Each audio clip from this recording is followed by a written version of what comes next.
Atrial flutter. The familiar lub-dub rhythm of your heart is very organized. It's controlled by a built-in electrical system. But some things can cause that electrical system to go haywire, and that can cause a condition called atrial flutter. Causes. Your heart is like two pumps that work side by side to move blood around your body. The right side of your heart pumps blood to your lungs to receive oxygen. The left side sends the oxygen-filled blood out to your body. Atrial flutter begins in the atria, or the upper chambers of your heart.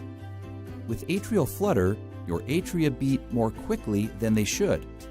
This usually isn't life-threatening, but it does make it difficult for your heart to pump blood effectively. This can lead to a number of problems. Anyone can get atrial flutter, but you are more likely to get it if you've had other health problems, such as uncontrolled high blood pressure, heart attack, heart failure, recent surgery, diabetes, lung disease, thyroid problems, or alcoholism. Symptoms. You may not have any symptoms with atrial flutter. If you do have symptoms, they may include a fast but steady pulse, shortness of breath, dizziness, lightheadedness or fainting, trouble doing normal activities or exercise, a feeling that your heart is pounding or fluttering, and tightness, pain, or pressure in your chest. Diagnosis.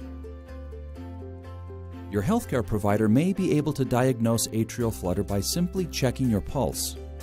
He or she may also recommend an electrocardiogram, or EKG.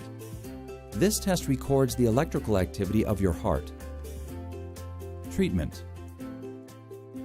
Treatment for atrial flutter usually starts with lifestyle changes. These include quitting smoking, eating a heart-healthy diet, and getting regular exercise. Atrial flutter can be controlled with medications. Your provider may prescribe two common types of medication. These are beta blockers or calcium channel blockers, which work to slow the electrical activity that passes through the AV node, the heart's natural pacemaker, and anticoagulants, which help to prevent a blood clot from forming in the heart. Blood clots can break loose and travel to the brain, causing a stroke. Your provider may also try to restore your heart's normal heart rhythm by using a procedure called electrical cardioversion. Cardioversion uses a short electrical shock to try to get your heart's rhythm back to normal. If medications or cardioversion don't work, your provider may recommend other options. These may include electronic devices like a pacemaker, surgery, or other procedures to control your heart's electrical signals. Even if atrial flutter doesn't bother you, you still need treatment to avoid problems such as heart failure or stroke. Atrial flutter can also turn into atrial fibrillation over time.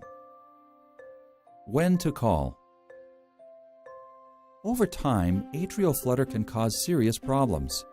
Call your healthcare provider if you have increased shortness of breath, swelling in one or both legs, unexpected weight gain, chest pain or the sense that your heart is fluttering or beating fast or hard, fever of 100.4 degrees Fahrenheit or 38 degrees Celsius or higher, a cough with dark-colored or bloody mucus, or signs of stroke.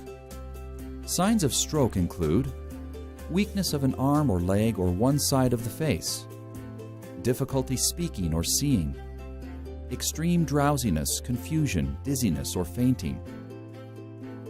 Teach your family and friends about the signs of stroke. Have them call your local emergency services or 911 right away if you are having any of these symptoms. Things to remember.